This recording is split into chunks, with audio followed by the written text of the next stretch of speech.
Yeah, Silent Hill TDS, what's up? Yeah, come on. I.O.W. Sports Network, late night edition. Let's go. Come on. We about to raise the bar. Wild card mark. Everybody grab a seat, cause you know we about to spark. Late night sports talk. Modelo Le Cigar. Man, you don't wanna start. Wild card mark. We about to raise the bar. Wild card mark. Everybody grab a seat, cause you know we about to spark. Late night sports talk. Modelo Le Cigar. Man, you don't wanna start. Wild card mark. Hey. L Boogie with the hot flame, ashtray full of top names, little tree for your membrane. This the 9-hour time frame. I just snatched up a 6-pack, got my hands on a lid pack, whipping up a little batch of snacks. Yeah, man, I think I'm all set. Late night, can't sleep. Go ahead and just tap in. Better grab you a cold one, and we about to get some laughs in. Wild card on the microphone, he'll hit you with a couple flurries. Y'all need to just strap in for some entertainment sports commentary. We about to raise the bar. Wild card bar. Everybody grab a seat, cause you know we about to spark. Late night sports talk. Modelo Le Cigar. Man, you don't wanna start. Wild card bar. We about to raise the bar. Wild card bar. Yes, sir. Yes, sir. What it do? What it do? How we doing today, folks? Your man Walker Mar back in the building, and it's Taco Tuesday. So if you know it's Taco Tuesday, you'll see myself, and you see, hey, the man, the myth, the legend, hey, Pastor Bar himself. That is my brother from another, Randy Rebert. What we got? Panther on that? Oh wait, he actually put his Instagram name up. It didn't. I'm shocked. It's a slow period. It's a slow period right now. We don't got a lot for me to directly comment on with my nickname. It's crazy. It's sad times between basketball and football. It really is. I was like, wait, hold up. I was like, wait a minute. Like, no nickname tonight? I was like, my man must be feeling sick or something. What's going on? I am, man. I am. I'm missing it. That's why we're doing a very early preview. You know what's crazy? You're not the first person I've heard say this. Like, they're like jonesing for some football right now. Like, just absolutely like, all right, finals is over. Stanley Cup's over. I mean, I watch hockey. Not everybody does, but, I watch some hockey. And don't get me wrong, I love the WNBA, but it's still, you still need other things to keep you occupied until training camp starts. So, hey, you see the headlines. It's going to be a very, very, very strict, straight to the point. We're talking NFL today. All right, a lot of power rankings. We're going to go in depth, so it's going to jam-packed hour. We're going to put these teams in a ranking. All right, and from 32 to 1. So, man, let's get to it, man. 32. In your question, in your idea, or your, humble opinion, who's going to be the worst team in all of NFL this year? It's going to be the Saints. Every power ranking has had them at the bottom, and I think for a very good reason. Their current QB battle is between Tyler Shuck and Spencer Rattler, which is not ideal. And then the roster around them, Alvin Kamara is good, but he's, you have Chris Olave, who's good. Is he even going to be healthy? He's had his concussion issues. They don't really have a lot of stars on either side of the ball. So, on paper, the roster is not good, and the QB situation is the worst in all of football. And also, before we flip over, I just want to say also, because I want us to do build up, lead up content into football season as it goes forward. I was thinking about, because they're doing a lot of player rankings right now. Like the NFL has the top 100, and yep. That was my first idea before this one, and we could always still end up doing that because I would come on the show and I would do the player power rankings. But it's really hard. it's really hard to do. I think that there's like a pretty clear and obvious top 12-ish, but like once you get past that, Yeah. it's just it's so hard, so subjective. No one agrees on the criteria. So team power rankings, I think it's easier.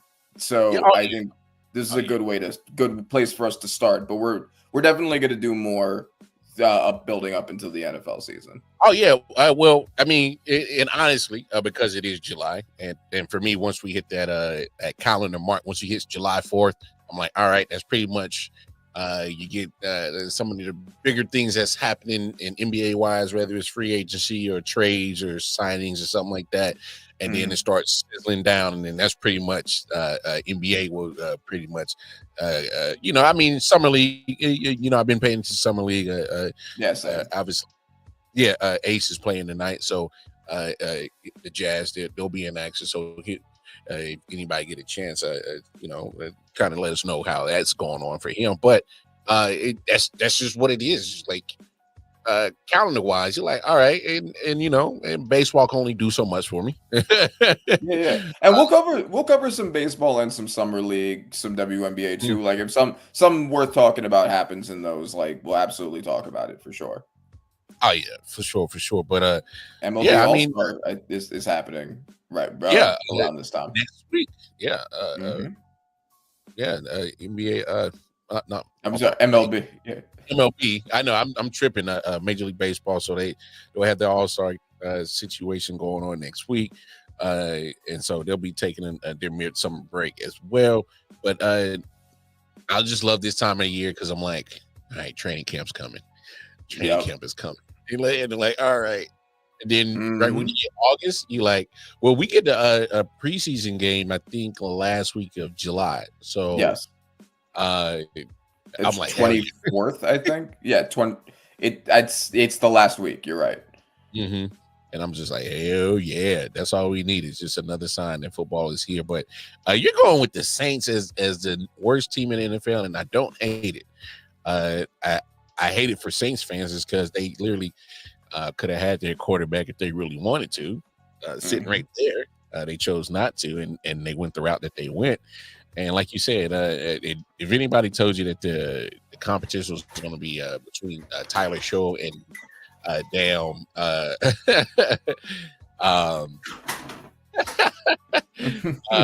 what's going on, Corey? Yeah, now you love this time of year. It's I mean, quarterback situation is crazy. I mean, you didn't prepare for nothing. They've been trying to find something since Drew Brees, and I thought Jameis was going to be it, and then they gave up on that, and then they tried what was his name? Taysom Hill, Mr. Tim Tebow 3.20. I don't know what version of Tim Tebow he was, but they tried that. That didn't work. Yeah, I feel bad for Saints fans because they really thought that they was going to try to give them some good hopes, and it's looking bad. It's looking pretty bad. Yeah, and I mean, there are going to be people who think that Tyler Shuck is like a real, like they have a real belief in him because he's a rookie. You never know what you're going to get with him. But I mean, he wasn't particularly great in college. He was injured all the time, and taking a rookie who's already has a ton of injury concerns to me is pretty crazy. He is a little older, and so they're kind of selling that as maturity. But like to me, it's a lot of cope. He was not the best rookie that was available, even close. He was projected to go even lower than he went, and he didn't go in the first round as it is. So. Yeah, I don't see much happening, and it's not even like he has a great system to work with either. Working with nothing. Yeah, like you said, you don't know. We don't know what's going to go on with Olave, and that's pretty much your threat, your biggest threat. I love Alvin Kamara, but I'm getting the sense he don't want to be there no more. Yeah, and I think he wants out. And I can't play. And I can't blame him. I'm gonna go with Cleveland. I think Cleveland Browns gonna be the worst team in the NFL. Okay. I mean, all right, give me your reasoning. What they got in offense? With Jerry Jeudy, I can at least stick with Saints and say, oh yeah, give me Alvin Kamara, whatever I got left of Chris Olave if he plays. But I look at Cleveland, I'm like, Jerry Jeudy is the only thing that really scares me, and if that's the only thing that really scares me, I'm not really. I like David Njoku, but I just always kind of felt like he's always been the potential that's never potentialed at tight end. Mm-hmm. I just kind of felt like he's never really all the way, not quite, Yeah, just... plus all of his injuries too.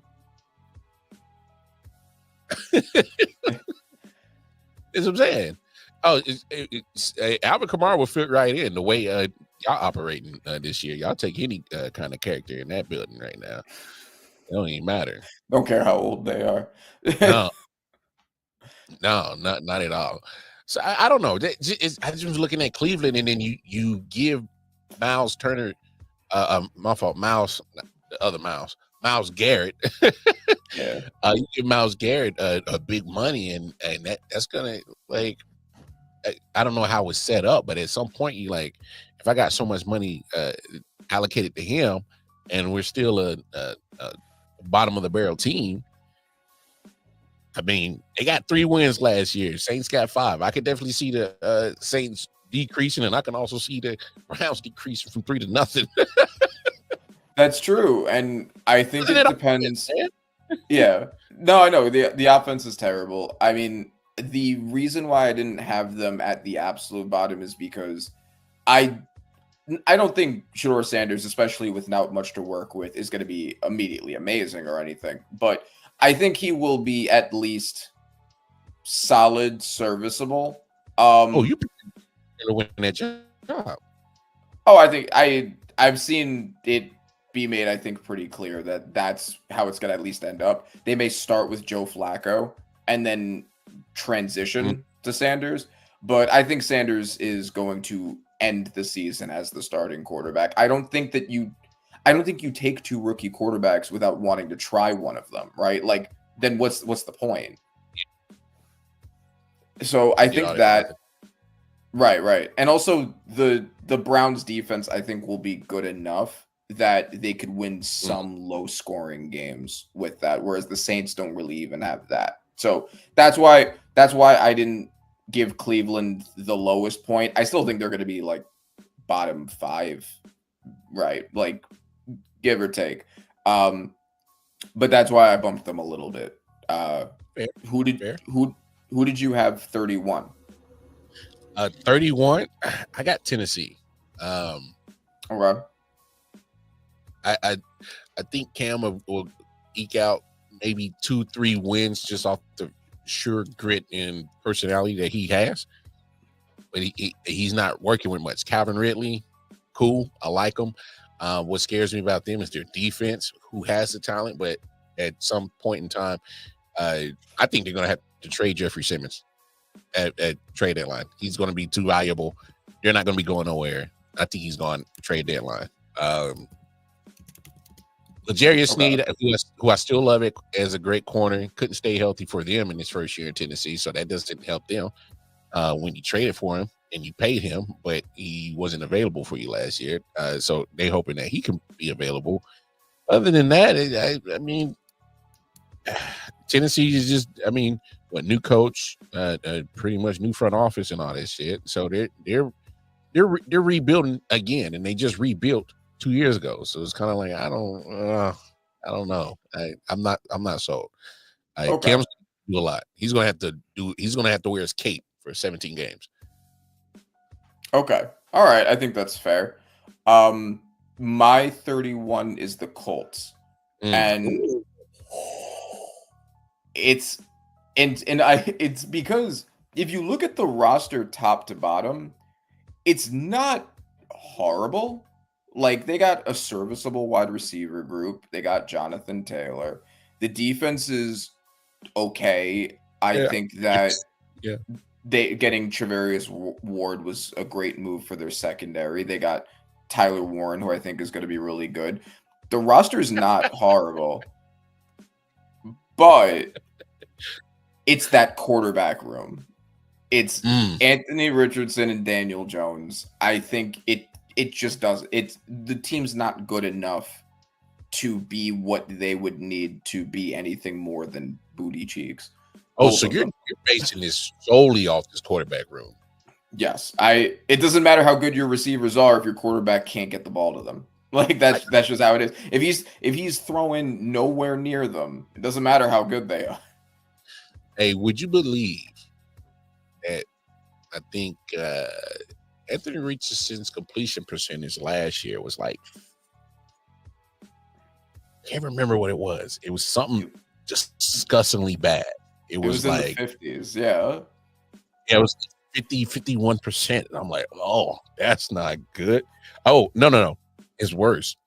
You really want to in 11 games he played, his completion percentage was 47.7%. That's crazy. That's not NFL caliber. That's not even G League caliber. That's not even college. There's college quarterbacks is going to have a higher, and look, and I've seen Colts fans talk about it online. They're worried about it, and they are, and they should be. Mm-hmm. I was kind of shocked you put him that low, but now when you put it all on that situation right there, you got a guy that's completing 47.7%, and that's supposed to be your starter, and he can't even make it through a whole season. All right, that's just being real. And their alternative is Daniel Jones. That's who Anthony Richardson has to beat in training camp to get the job. Terrible position either way. I don't hate your reasoning for that. Yeah. So that's my reasoning for them at 31. I don't think the roster is terrible, but it doesn't matter if the quarterback is that bad, and either way, it's going to be that bad.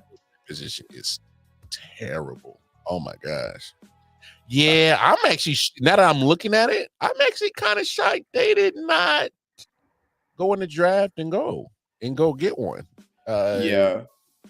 And this is why, because I've talked about this before, and I talked about it when the NFL draft happened. This is why you don't draft for an athletic project, especially at the quarterback position.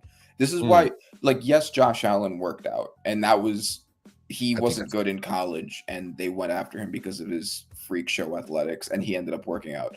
That happens so infrequently, especially at the quarterback position. You just don't do it. And this is why, Anthony Richardson looks like what you would expect somebody who wasn't good in college to look like, because he's not good now.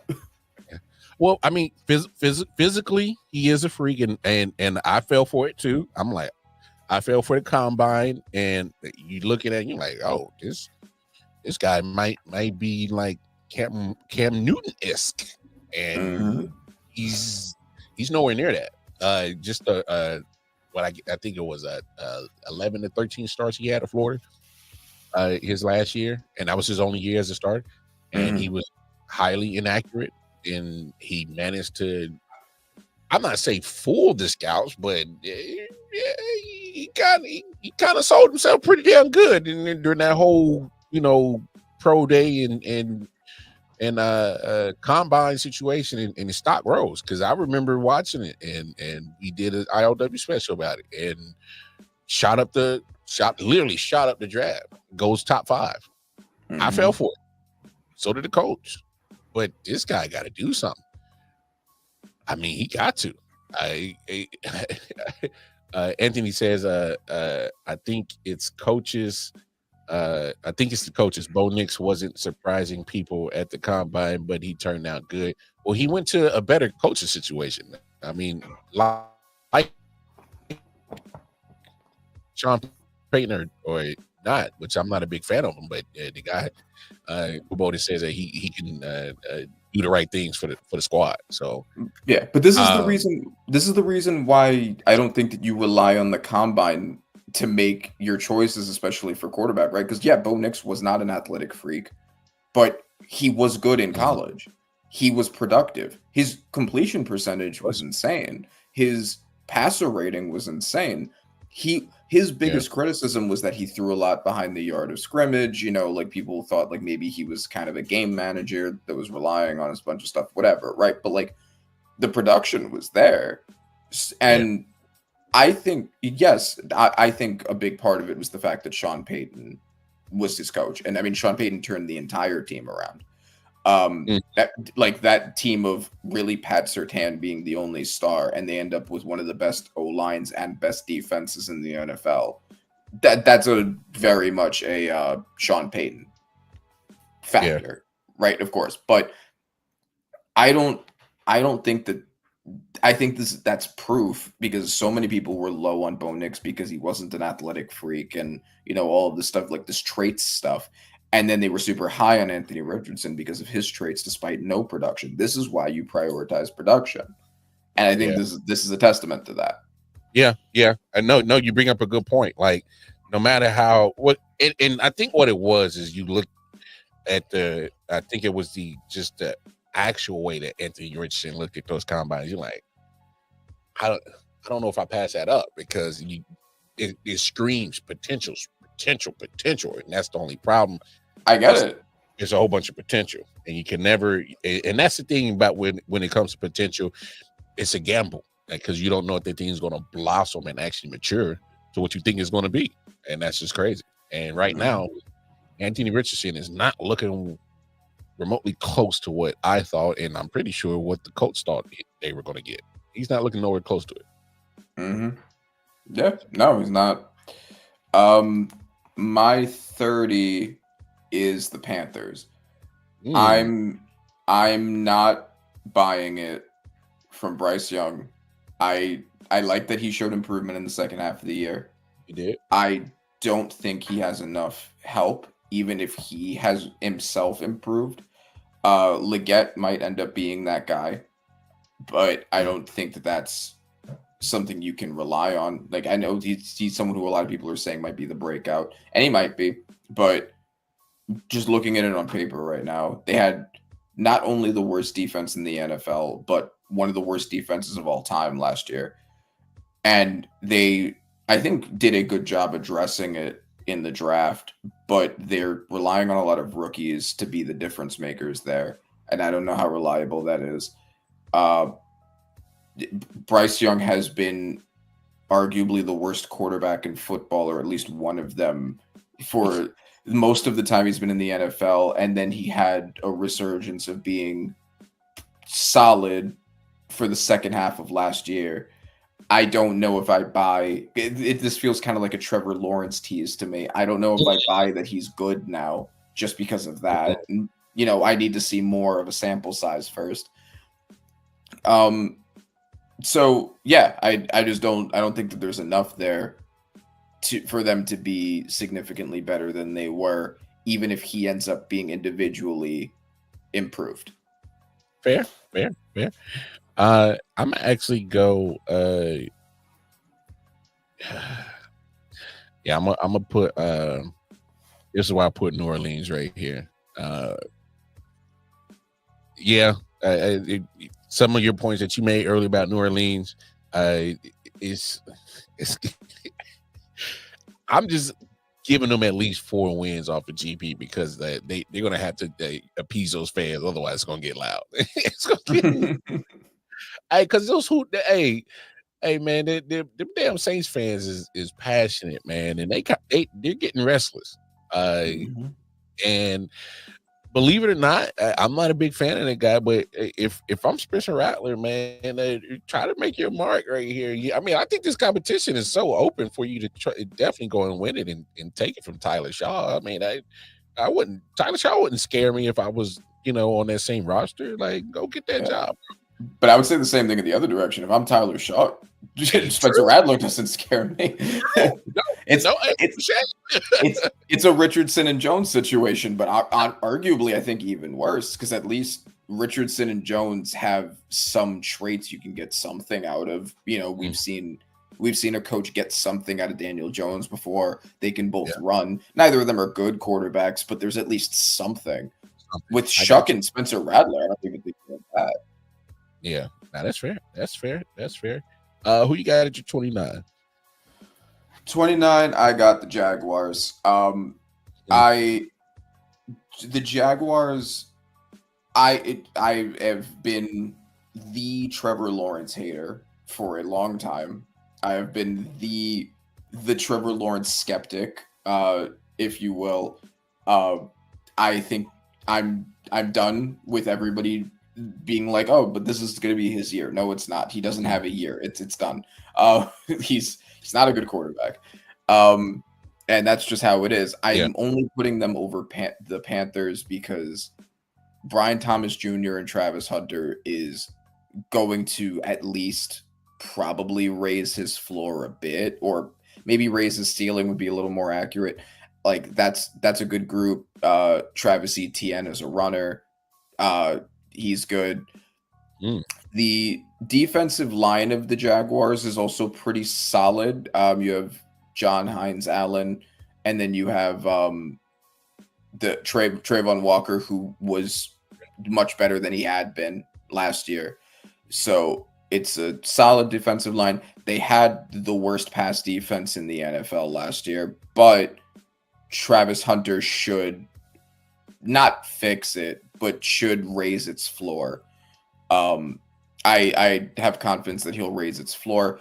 I think they're going to be bad, but there are at least things to look at and be like, okay, it can only be so bad. they have some talent on both sides of the ball, at least. Yeah.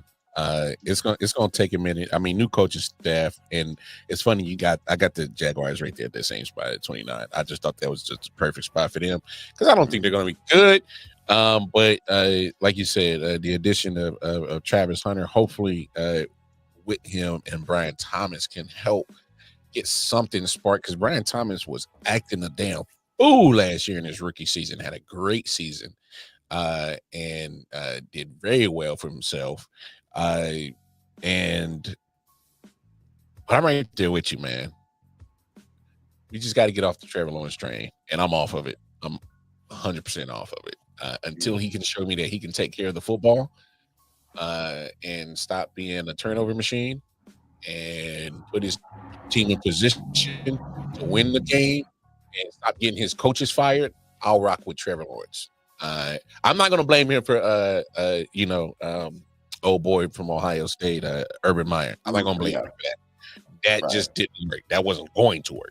Right? Yeah, of course not. But then he gets Doug Peterson, who won a Super Bowl with Carson Wentz and Nick Foles. If he can turn Carson Wentz and Nick Foles into Super Bowl ring holders, I don't want to hear it from you, Trevor Lawrence. No. All jokes aside, like I felt the same way. I'm like, come on now, like come on. I could understand. I'll won't hold him to too much pressure or to the fire for the Urban Meyer. But come on now, like, and I know a lot of people got mixed feelings about Doug Peterson, like, oh, you won a Super Bowl and next, 3 years later, 4 years later, you're out of Philly. I'm not gonna hold that against him. Maybe it was just time for him it just wasn't working no more. But what he did do, literally, was an ACL injury away from having Carson Wentz as an MVP. Yeah. I mean, I can't deny that. Yeah, and that's coaching. Like that's coaching and that's system, right? Like he had a pretty loaded team around him, right? But like that was the coaching of those players around him and the working Carson Wentz into that system. That wasn't Carson Wentz, because Carson Wentz on his next team was already on his way out of the league. If you remember, he got hurt. They won the Super Bowl. Literally a year later, they gave Carson Wentz the extension. And it was like, all right, well, you kind of and let Foles walk. And so you pretty much put everything on the relationship of quarterback and coach, saying, all right, well, you made him look good before the ACL. Now he's yours fully. and there is no looking behind your neck, waiting for Nick Foles to take your spot, or none of that. Is you and Carson. And when Carson really didn't play as good because he was still recovering from an ACL the year before, it just didn't work. I mean, yeah. And then he was in. Then he went to the Colts after that, and he was dog shit. And then he was a journeyman, and then he was out. Yeah. And I don't even know if he's signed right now to any team. I think he actually might be on your team. Well, he was last year, and but they since moved on from Carson, so I don't know where he's at now. I don't. Yeah, exactly. So that's our point, right? Like, he was able to turn a Super Bowl champion out of that. Yeah. So I don't want to hear it, Trevor. I don't want to hear it. Now I'm with you. And now you have Brian Thomas. You had Brian Thomas Jr. last year to throw to. You had Travis Etienne to run beside you. I know that he wasn't as good last year, but like, that's good help. You had Evan Engram in the past. You had Calvin Ridley, who was, good, solid. You had Christian Kirk, who was solid, right? Like, you weren't in the worst system in the world. Like, no, and now you're gonna have Travis Hunter. I know it's not like he was ever given dog shit and say, "Hey, make something out of this." So that's not the case, right? Okay. So you got my 20. What are we at? 28. 28 was 32 plus 5. 32 minus 5. No, because we did 29 with the Jaguars. I think we had them at the same spot. Yes. Okay. So 28. 28. I have the Cleveland Browns. I was trying to decide between them and the Jets, who are, spoiler alert, they're in the spot one above. I could absolutely debate the two of them together, but less proven at the QB position for the Cleveland Browns. They don't have much in the way of offensive weapons. I think their defense is going to be very good. With the addition of Mason Graham right next to Myles Garrett, that should be a good defensive line. They have in the backfield, they have Denzel Ward. They need someone next to him, which they don't have. But there are talented pieces, and then Kevin Stefanski is a good coach. Yeah, actually, you know what? No, I'm making a executive switch. Making an audible. Jets are going in this position. Cleveland Browns are going to be 1. And the reason why is because of the coaching. Because I think Aaron Glenn, I like Aaron Glenn, but he is a new head coach. I think that Kevin Stefanski can get more out of his roster than Aaron Glenn can get out of his in his first year. Because I just thought about that. And that's where I'm landing on that. Justin Fields hasn't really proven much of anything. He's a great run threat, but he's also very inaccurate. He's now on yet another team. This is kind of the overall roster isn't horrible. They have Breece Hall. They have Garrett Wilson. They have, Sauce Gardner, Sauce Gardner was kind of what I was thinking about when I was talking about before about like the player rankings, where it's like they're like the clear 12-ish players, and then after that it gets really hard because Sauce Gardner through the past 3 years has been the best corner in football, but he's coming off of a pretty big down year from last year. So is he going to be 2022 Sauce Gardner, or is he going to be 2024 Sauce Gardner? They got a questionable defensive line. They got Quinnen Williams in the middle, and I like that. But after losing Hassan Reddick, I don't really know if they've done a good job filling that edge position. They lost DJ Reed to go to the Lions. Not DJ Reed. DJ Reed, the corner. Yeah. So a lot of question marks here. Plus, they're the Jets. So when you're the Jets, this is kind of where you go. The Browns are also the Browns, right? Like the two of the saddest franchises ever. So I think it's fairly interchangeable. But I'm because I think Stefanski can get something out of his roster. He's done it before, and because I like the defensive line of the Browns, I'm putting them one spot above the Jets. But those are the next two for me. All right, yeah. Well, I'm gonna go ahead and knock my two out. I'm definitely putting the Patriots right here at 28. I think their defense is going to be there because Mike Vrabel is going to bring the defense. He's going to help coach it. Drake May can fling the ball, but who the hell are you throwing the ball to? And don't tell me Stephon Diggs is your guy.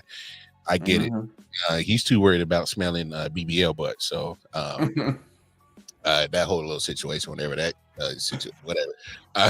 If that's your no, and don't get me wrong, I still think Stephon Diggs is talent.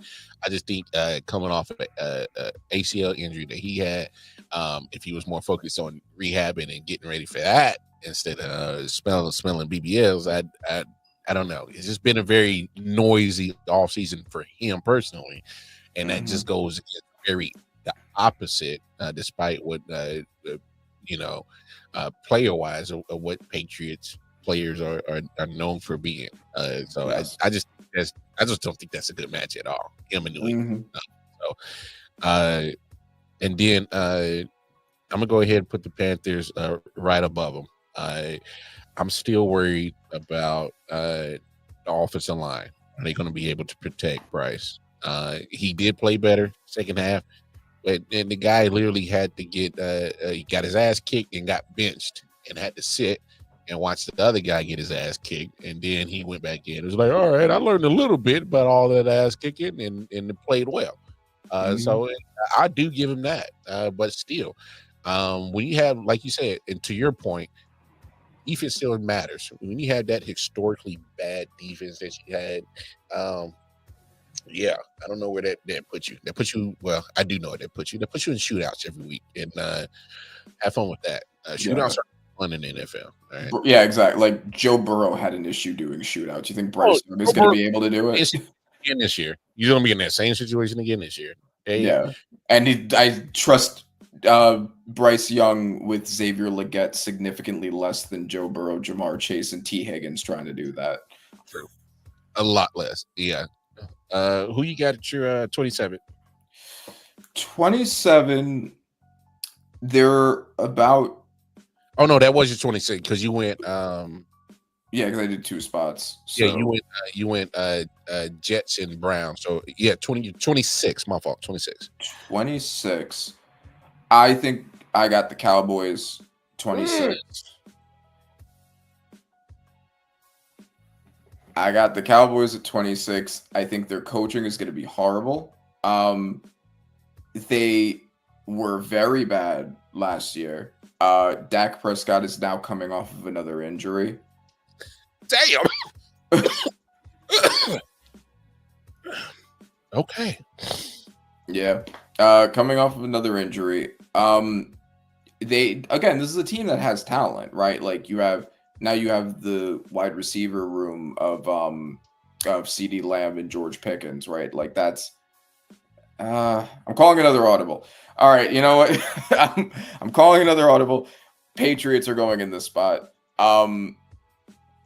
I like Mike Vrabel and Drake May. I think he's good at talent, but again, who is he throwing the ball to? The defense should be better, but I don't know if Mike Vrabel has the personnel to turn into an elite defense. I think they're going to be their ceiling's going to be raised, right? Similar to what the better, what Aaron Glenn did for like the torn apart Lions, right? Like he couldn't make them elite, but he made them better than they would have been otherwise. I think that's what Vrabel is going to do with that group. It's just a weak roster. The offensive line still has a lot of questions. I mean, they got Morgan Moses, who's a solid right tackle. You know, they got Will Campbell from the draft, but he's a rookie. You never know what's going to happen there. The interior still looks like a mess. I mean, so I think that, I'm comfortable putting the Patriots there. I think that they will show signs of going in the right direction, but I don't think they're anywhere near being there yet just because they don't have the personnel yet. Okay. Now you feel comfortable putting the Cowboys at 25? Yes, I do. Dak Prescott coming off of an injury. I don't think he's always been very inconsistent. Having borderline MVP years followed by horrible years, followed by, like good years, like solid years, like in between, and like, so on and so on.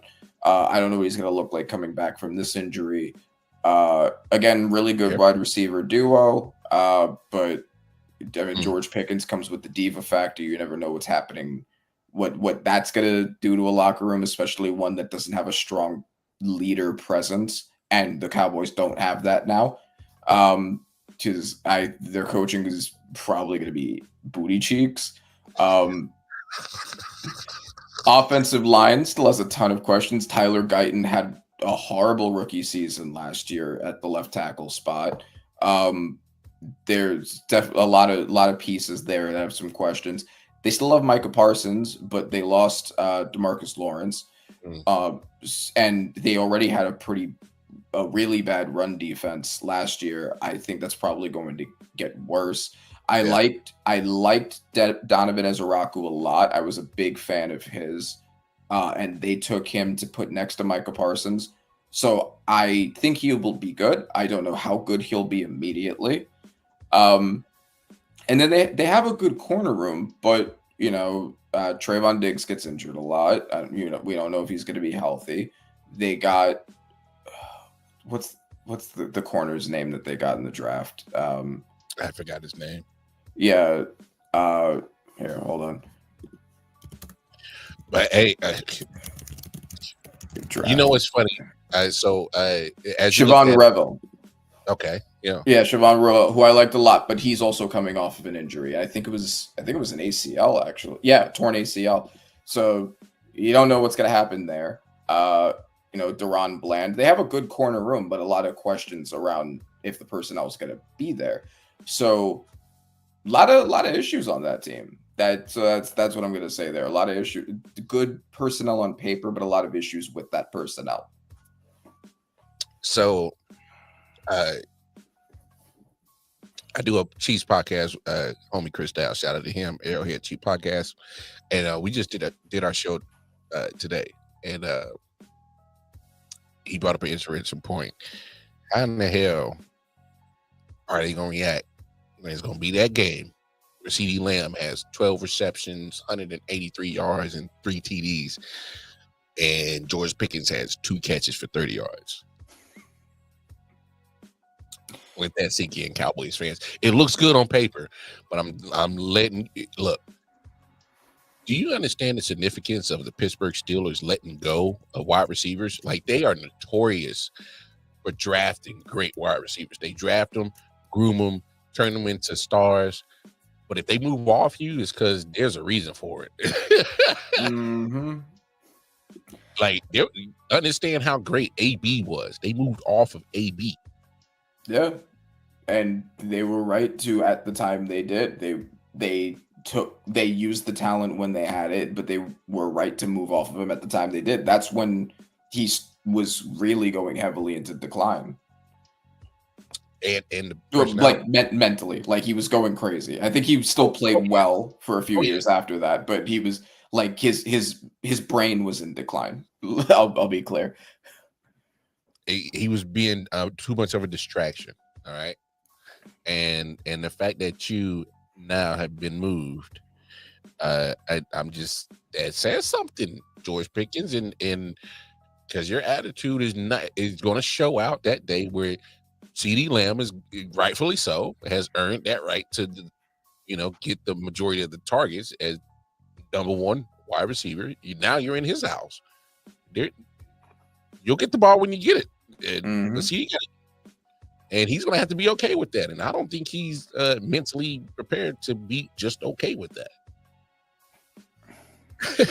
So I don't hate your take and putting that low at 25. So I don't hate it. So let me now you got 2 in a row. Yeah.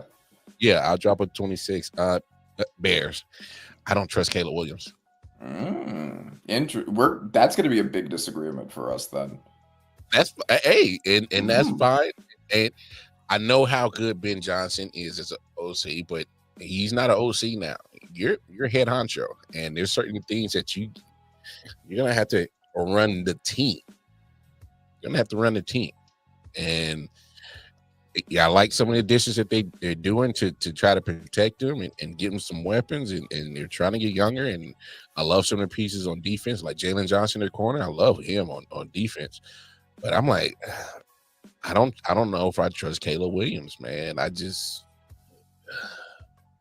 don't know if he's fundamentally sound enough for me to. He wants to make the big plays, but I'm like, sometimes, bro, like take the right play to get the big play. He does it backwards. He wants to da da da da da, and I'm like, bro, like you just missed that easy play right in front of you, and take it. Mm-hmm. So that's kind of one of the things that's kind of always bothered me about Caleb. Okay, I agree. I mean, I agree with that criticism of him for sure. And any other issues with the Bears, or who's the team above them? No, is a team above them. Jets. I just think just removing Aaron Rodgers should get you better. Facts. Just a removal. And I just think at this point, there's no pressure on Justin Fields. He doesn't have to go out and be Superman. Use your weapons, and him and Garrett Wilson got a relationship already. I'm pretty sure they'll reignite that. I can't wait to see them just feed Breece Hall. Just feed him. You can worry about the offensive line issues and try to get them fixed and patch up, but until then, run the ball. This should be a run first offense. Aaron Glenn should just don't try to be too difficult. Keep it simple. Be a run first, and then I mean that's what they did in Detroit. They predicated a lot of things off the run, and it worked. And that played to Jared Goff's strengths. That's his strength, is playing off the run. That's always been his strength. Yeah. At Cal, at the Rams, at Detroit, that's his strength. Get that running game going, because he's great bootleg, play action, and it's easier. It makes the game easier for him. It works in his strength. So I see Aaron Glenn kind of implementing that same thing, but it's still a Jets. Still a Jet. Yeah. 24. Okay, so I had about 3 teams that I was trying really hard to debate between for this spot, and I think this is probably the order I'm going to put them. The next spot I think is going to be the Titans. Really? Big on Titans this year, huh? I like Cam Ward. I get that he's a rookie, which is why they're not higher, but I think that he's going to be good. If you actually looked at the stats, which I was really surprised by, they had the second best pass defense in the NFL last year, like just by yardage, which you wouldn't have thought, because they were terrible as a team. But I think taking out Will Levis, putting in Cam Ward, I think will make a pretty significant difference. I don't know. I'm not projecting like a CJ Stroud, Jaden Daniels situation from Cam Ward or anything, but I think he will be a very noticeable, very solid upgrade. The wide receiver room is decent for him. Calvin Ridley, they got his favorite target from Miami College. They got Xavier Restrepo. They got Alik Ayumaner from the draft, who I liked. The main concern and the reason why I don't have them higher is that O-line. That O-line has been horrible. That O-line has been absolute trash for a while now. It's been one of the worst in the NFL. I don't know if it's been made any better. I don't know if JC Latham is going to become that guy. and they're really going to need that from him. But I have them around this spot, basically because there are still a bunch of question marks, but it's not a horrible overall team, and I'm cautiously optimistic about Cam Ward. I'll say that. All right, that's your 24. Go ahead and give me your 23, 22, 21, and 20. Okay. Ooh, all right. So 23, I have. All right, I gotta put them here. All right, I'm gonna say the Giants.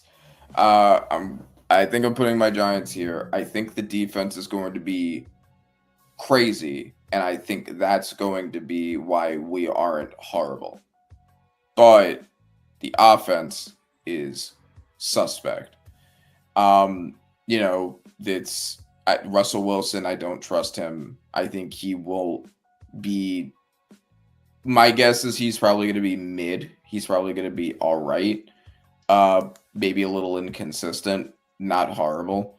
I don't know if Jackson Dart is going to get any time on the field. I think he probably should, because if we are already going in that bad direction, we should at least know what we have in Jackson Dart before we enter next year's draft.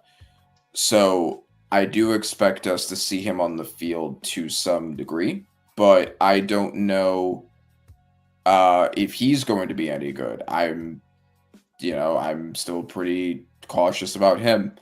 Malik Neighbors, of course, is a star, but they didn't add anybody to play next to him. I think Darius Slayton is a solid number 2, but I don't know if that's the kind of thing that will elevate Russell Wilson or Jackson Dart or Jameis Winston, for that matter.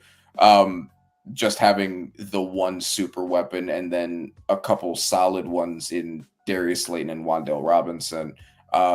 Tyrone Tracy from the backfield, I like. He was good. He had his fumbling issues, but he was the second best rookie running back behind Bucky Irving. I think the grouping of him and Cam Scatterbush should be solid.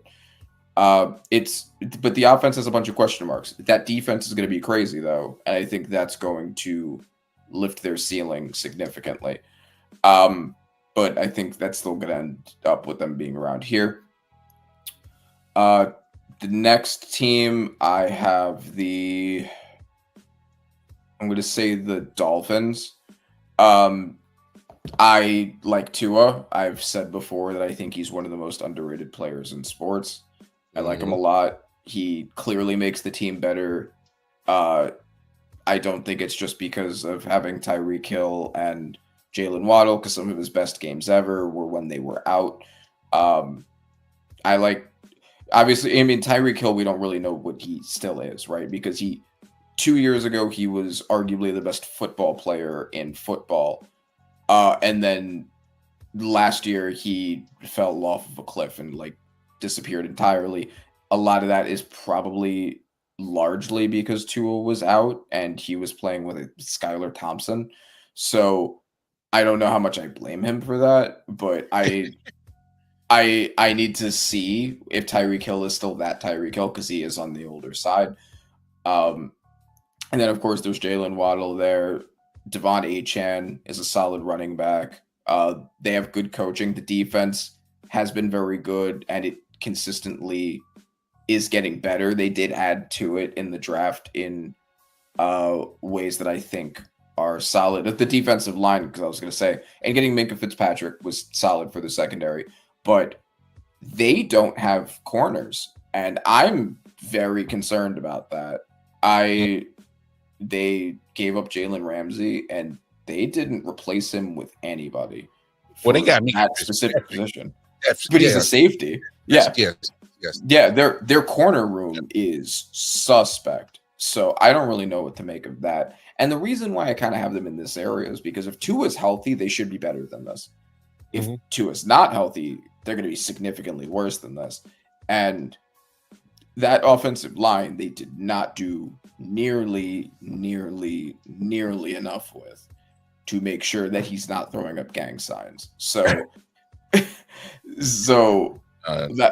No lie. Yeah, that's why I have them here. Next team would be the Steelers. The defense is so good that I think you can, and the coaching is so good that I think you could take almost anybody and make them serviceable in that system. I mean, we've seen them do it with Kenny Pickett, Justin Fields, and an aging Russell Wilson now. So I'm not going to I'm not going to question what Mike Tomlin and that defense can do for a quarterback, but it is Aaron Rodgers, and Kenny Pickett, Justin Fields, and Russell Wilson probably weren't trying to make head office decisions like I think Aaron Rodgers is trying to do. And I think that's going to be a big thing. Yeah, I mean, like that's just the thing. Like I think DK Metcalf is still really good. The defense is one of the best in football, but I questions about Aaron Rodgers, very significant questions about Aaron Rodgers. Yep. Yeah, I can't blame you right there. 24. I got your Giants right there. I think your defensive line is going to surprise a lot of people. I think you're going to put a lot of pressure on a lot of teams this year. I won't be surprised if the Giants' defensive line is top 5 in just about every statistical category that has anything to do with pass rush. I wouldn't be surprised.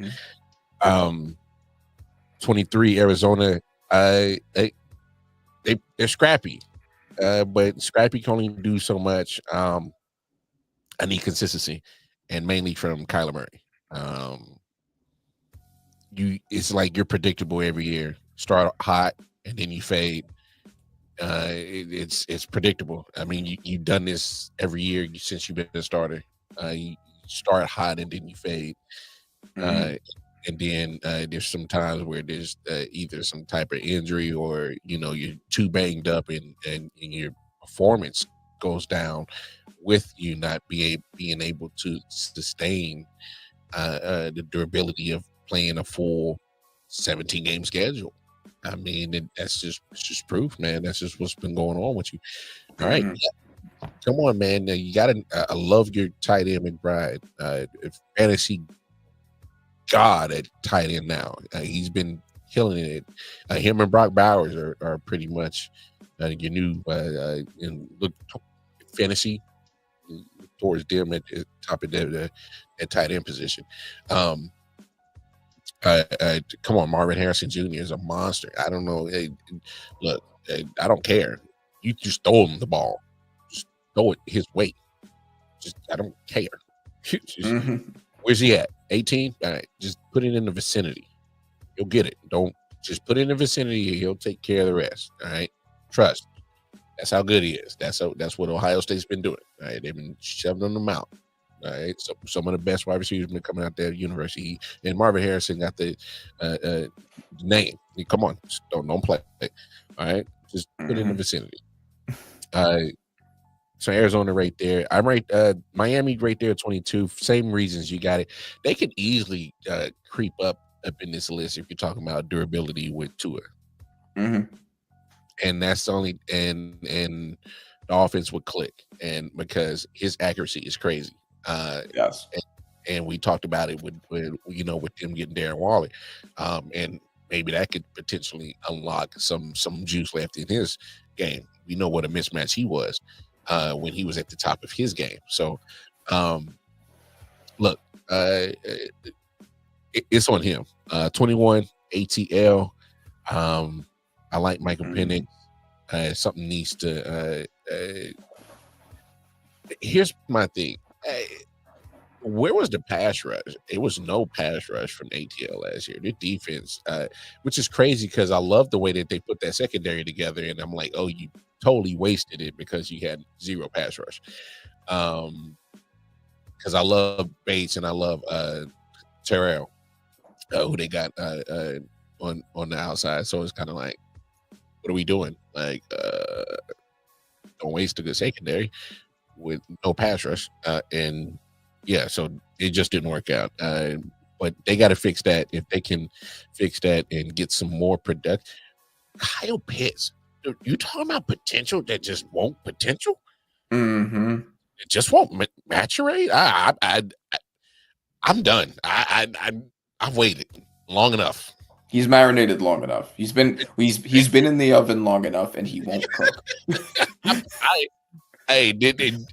at the point. Is like, come on, bro. Like,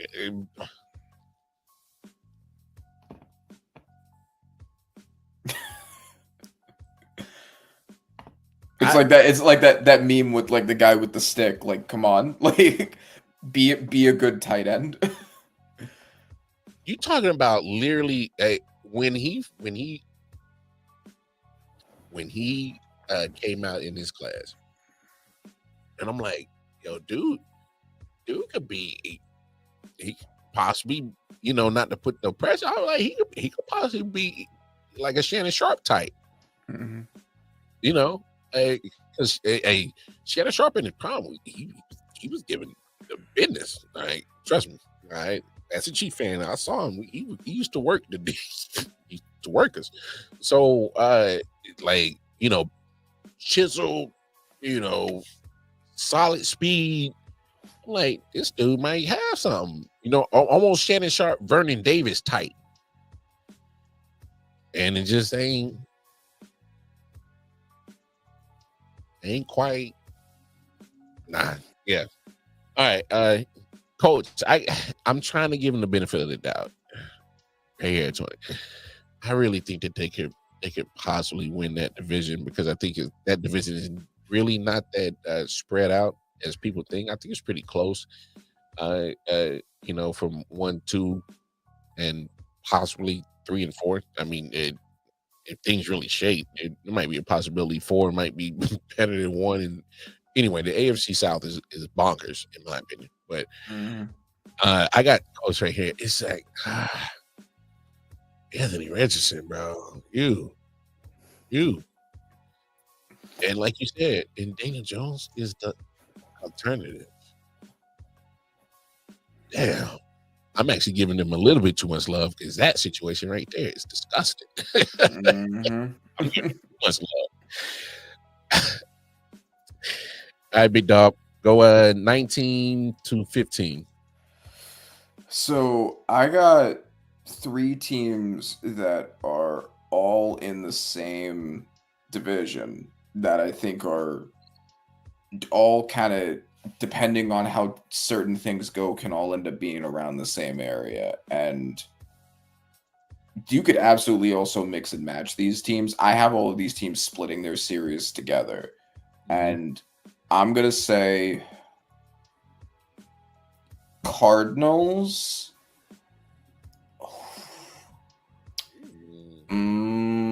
Cardinals,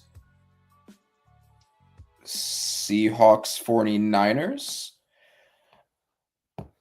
You could absolutely move those around, but I'm sticking with those 3 in around that order. And so to each of them, Cardinals are very scrappy, and they're one of those teams that should not perform as well as they do, but they do.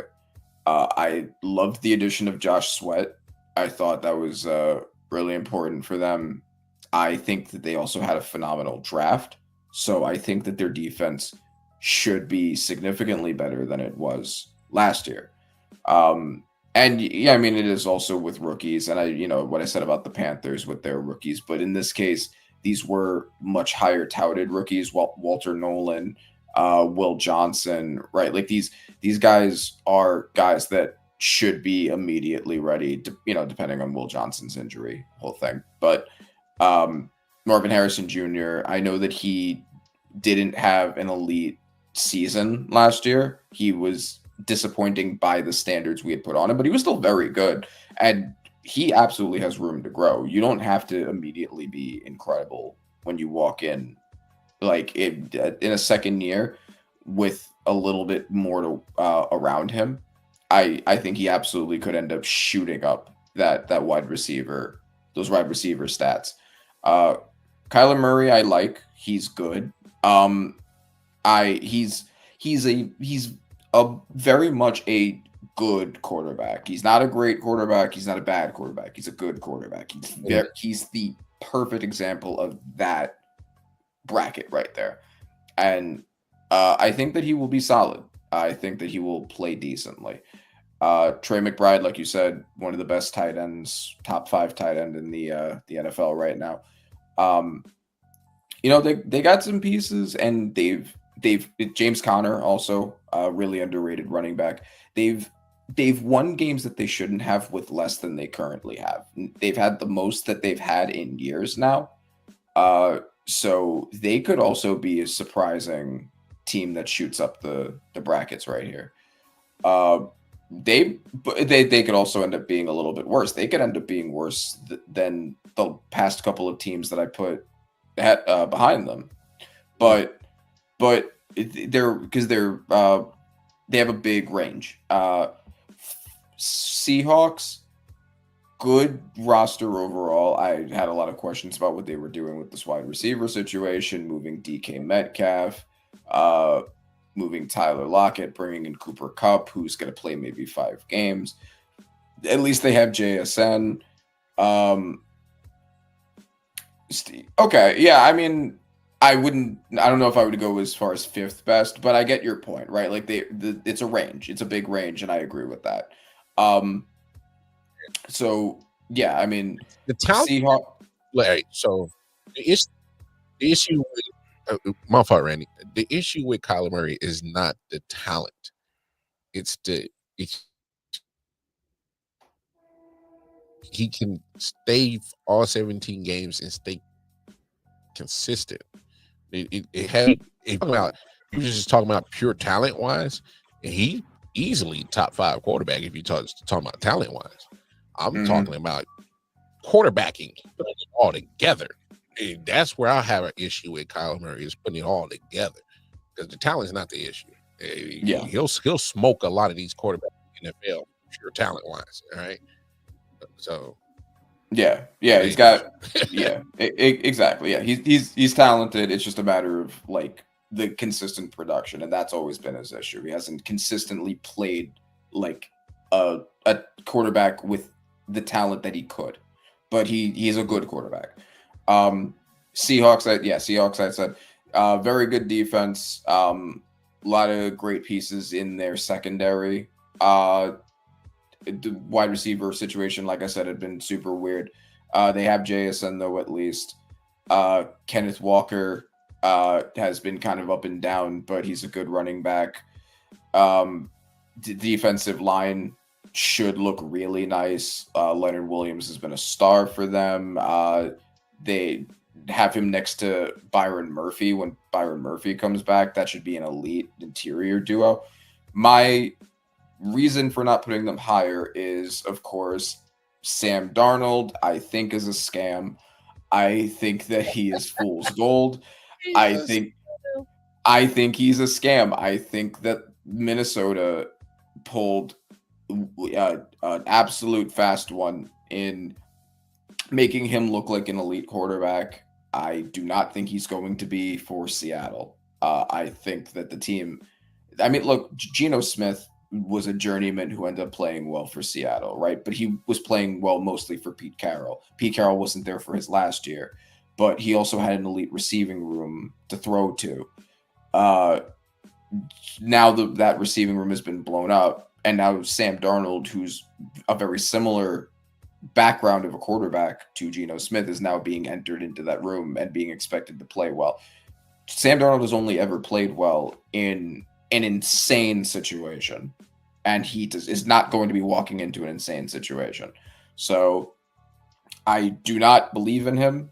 I don't have faith in him. We'll see what happens, but that's why he's there. And then the 49ers, 49ers are in a very weird position because the roster 2 years ago was the best roster in the NFL, and they've lost a lot of people since then. They lost Debo, who was already on the decline anyway. They lost Siobhan Hargrave. They lost Drake Greenlaw. They lost Dufanga. They lost who else did they lose? They lost a couple of other people that I'm forgetting. Trent Williams is already starting to decline and get injured a lot. Brock Purdy is somebody who is great when the system is all together, but we've seen him fall apart if two different people together are out, right? Like if two of his four best weapons are out, we've seen him fall apart. Well, Debo's already out the door. So if CMC or Ayuk or Kittle misses a couple of games, we could see Brock Purdy completely fall apart. I think that Shanahan does raise the ceiling.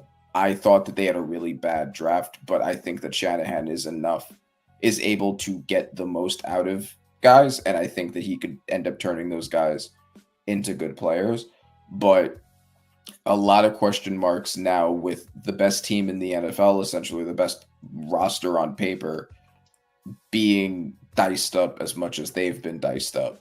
So that's why I have them here in this area. Makes sense. That makes sense. Oh, wait, and you said 19 to 15. It was one more, and the last one I had was, I think, was it the Raiders? I think it was the Raiders. The Raiders. I like Geno Smith. I think Ashton Genty is going to be a star. Brock Bowers is already a star. I liked their draft a lot too. Max Crosby and Christian Wilkins together, it's good. Makes for a good defensive line. They I forget the name of the other edge rusher they have, but he's pretty good. My biggest concern with them is their secondary. Their corner room was horribly suspect last year. But unlike the Dolphins, they did address it, and they got people's names. Raiders. Was it third round pick 2025? What was his name? Darian Porter, who I liked a lot. They got him as a corner in the secondary. We'll see what he ends up being, but he can be good. I also have a lot of faith in Pete Carroll. We've seen what Pete Carroll was able to get out of Geno Smith before. I think he can again, especially with a really good set of weapons around him now. I liked Jack Besh out of the draft too. So you get Jack Besh and Brock Bowers together with Ashton Genty as run support. Not a bad situation to be in. Their O-line is okay. I think that they did a good thing in getting more O-linemen in the draft. I really liked Charles Grant. So you put him on the opposite side of Colton Miller. You may get the best O-line that Geno Smith has had in a while since Seattle's was so awful. Yeah. So that's why I have the Raiders there. I feel that. I right here at 19. I put the Raiders right there at 19. I looked at their schedule. They got a very favorable schedule in that first half. They could possibly by week 7 when they face Kansas City, could possibly be like 5-2. Don't quote me on that, but if I remember correctly, they have a very favorable first 9 games before they go into their bye week. So I got them at 19. 18, Cincinnati. Look, I love Joe Burrow, love Jamar Chase, love T. Higgins. Great offense, but what the hell are you doing with the defense? I mean, you're in the AFC, and you're going to go up against some offense that are going to put some damn points on your defense because there's no one there. Why are you in dispute with your lead sack goer for the last 2-3 years? Huh? Mm-hmm. What? Oh, and you're still fighting with your first round pick, who also plays defense, who in the first round you're expecting him to contribute?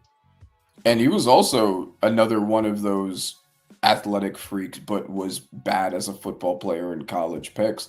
So even if he does play, he might not end up being good, at least not immediately. Yeah, so like I'm confused. I am 100% confused on what are you doing. It makes no sense, absolutely zero sense.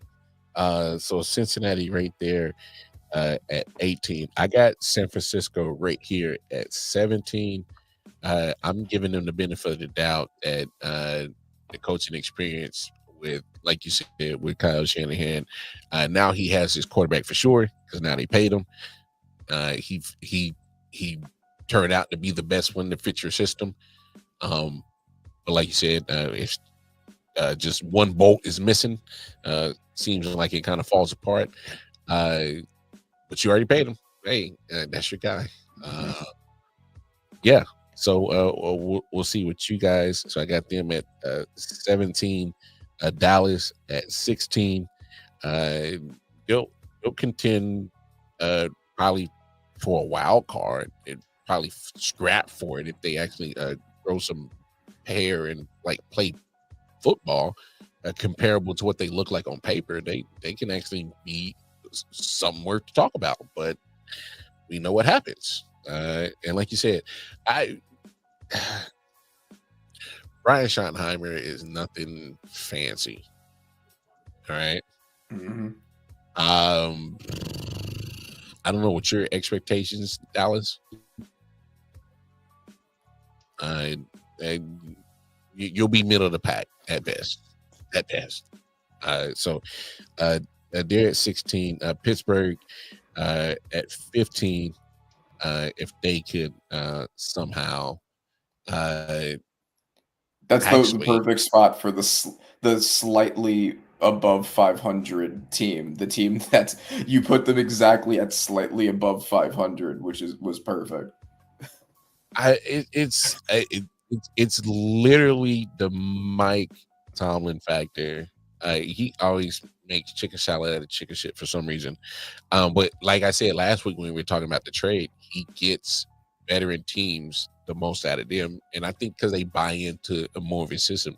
And as you see, they're not shy about beating out some of these young talent who they feel are starting to be a disruption. But I don't know. I can't prove this obviously because I'm not in the know. But if there's a Steelers fan in the know somewhere, let me know. Is there something going on between the front office and Mike Tomlin? Because I think when you go this route to get Aaron Rodgers as your starting quarterback, you're kind of putting your job on the line, if you ask me. Because Robert Saleh was loved in New York, and they liked him. He had the defense rolling. It wasn't a defense problem, but obviously he was a more defensive coach, but he needed to be a head coach, and the offense wasn't there, right? And he's out. He got canned. So I would hate to see that happen to Mike T. That's all I'm saying. It's kind of like, did you let the snake in the garden? So I'm kind of leery on that. So I'll keep it right here at 15, and that's where I'm at. Go ahead, go to 14 through 10, big dog. 14 through 10. 14, I have the Packers. The Packers, I think, the Packers aren't really bad anywhere except for one very specific spot, which I'll get to. But everywhere is just kind of fine for the most part. Jordan Love, I think, is fine. He's pretty inconsistent. Sometimes he has very good games. Sometimes he has very bad games. He's fine. Wide receiver room has always been just kind of I like adding Matthew Golden to that, and I think he's going to be good, but he is also a rookie. Mm-hmm. So, we don't know with him yet. The offensive line has been very fine. The defense has been very fine. They have a pretty good run defense, but and the two stars on the team, I think, the two players that I would consider stars, Josh Jacobs and Xavier McKinney, are going to be great. But their big issue, they lost Jair Alexander to the Ravens. Did you hear about them adding any cornerbacks by chance in the draft, in free agency, in the offseason at any point? Yeah, that was a late release. Yeah, and they put nothing there to replace him? Yeah. Are you expecting Xavier McKinney to play corner too? Like, I don't like that. Yeah, so I got some very big questions there. Matt LaFleur is a great coach, and I think that he will. I mean, basically, the only reason why I have them even this high is because Matt LaFleur, Jacobs, Xavier McKinney, and because they've consistently been to the playoffs the past couple of years with this main core of players. So Yeah.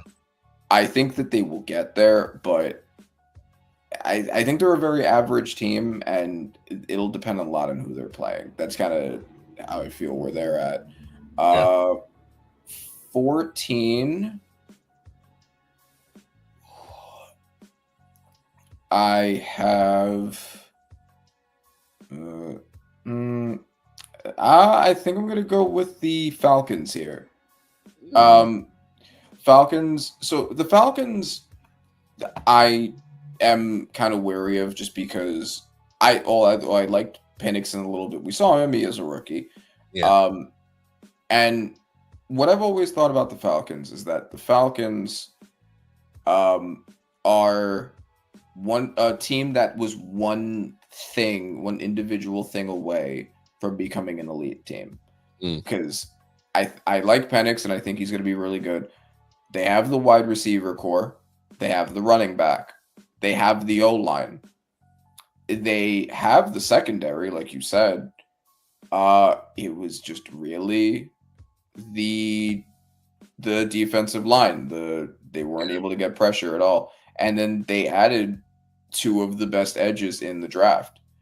So, and then they have some interior guys that they had gotten in the past year or so that are going to fill that spot. Adding Xavier Watts, who was the most productive turnover machine safety in college, to the safety room with Jesse Bates. Love that.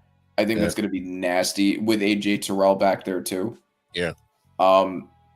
So I think there's a lot to like about this team. I don't know what to think of Raheem Morris yet. I guess maybe that's another potential reason for concern, but they just really needed a pass rush, and I think they got it now, and I think that's going to be the thing to take them to the next level in a not very competitive NFC South.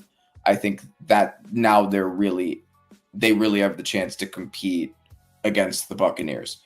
And the Buccaneers I have in the next spot, right above them. And I only have them one spot higher because they're proven. They've just been to the playoffs. We already know Baker Mayfield's good. We already know Todd Bowles can coach. The wide receiver group is still crazy. I didn't think they should have used their first round pick to add a wide receiver, but the fact that they did means Baker has that much more of a weapon. Bucky Irving was great. The defense was suspect last year, but they did. I think they did do a decent job in addressing that. I think it should be better, especially that defensive line. Now they got David Walker, who was my diamond gem of the draft. They got him next to Vita Vea, and they got Desmond Watson, the 400-pounder, to figure out what they're going to do with him. And Elijah Roberts, who I liked there too. So they could end up having a super nasty defensive line there. So I have them at that spot. Many more? Two. I'm gonna say the Vikings will go next. Teams loaded around JJ. Only question is JJ. Coaching's great. Yeah. Receiving room is phenomenal. Running back Aaron Jones is great. Brian Flores has turned that defense into an absolute unit. Only question is JJ, basically. How many next? Broncos, I think I'm going to have right in that same spot. Broncos, the reason why they're above is because very similar situation, in my opinion, but Bo Nix is more proven than JJ. So that's why he gets the one spot above. How many more do I have left for this round, for this turn? Yeah, because if you listed all five, I think you're good right there. Okay. All right, cool. So I had Pittsburgh right there, 15. 14, I'm gonna go Seattle. I I love what they're doing on defense, getting young and very talented. I think they're gonna be great. There's some pieces on offense, like you said. I need some consistency from Kenneth Walker, tight end, offensive line play. Uh, Cooper Cup, I guess you get whatever left to him. It's Sam Darnold. I don't know what you really are. Was that an anomaly last year? Or are we just chalking it up to Kevin O'Connell? Let me know, because what you were doing last year is like, where was that? Is it coaching? You need to be around the right coaching. So I don't know what I'm really getting. So I'm kind of skeptical right there. 13. I'm going to Chargers. I need to see Justin Herbert put it all together and like live up to this hype that all these talking heads talk about all the time. And as a team, I give Harbaugh his credit. Got him to 11 wins last year, but you're going to play a tougher schedule. So now you really got to see what's up, and you kind of keep turning around that roster. There's really been no chance for the that continuity to have those same type of people around. You lost some people, lost Bosa. There's been some problems with keeping Derwin James, who, in my opinion, can be the best safety in the league if he can stay on the field. So it Chargers just they never put it all together. I never put it all together. 12. Green Bay. Jordan Love.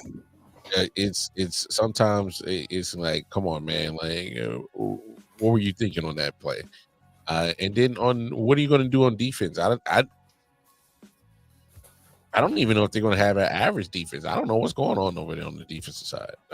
Not sure who you're going to cover. So I'm kind of curious about that. But you do got some. I love Josh Jacobs. You can obviously control the clock if you want to with Josh Jacobs. So there's that, and make it easier for Jordan Love. If he's the one that's controlling the clock, that's great. And then I'm gonna go Rams at 11.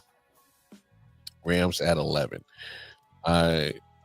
This is just off of just pure experience between Stafford and Sean McVay, that coaching staff, and what he can do.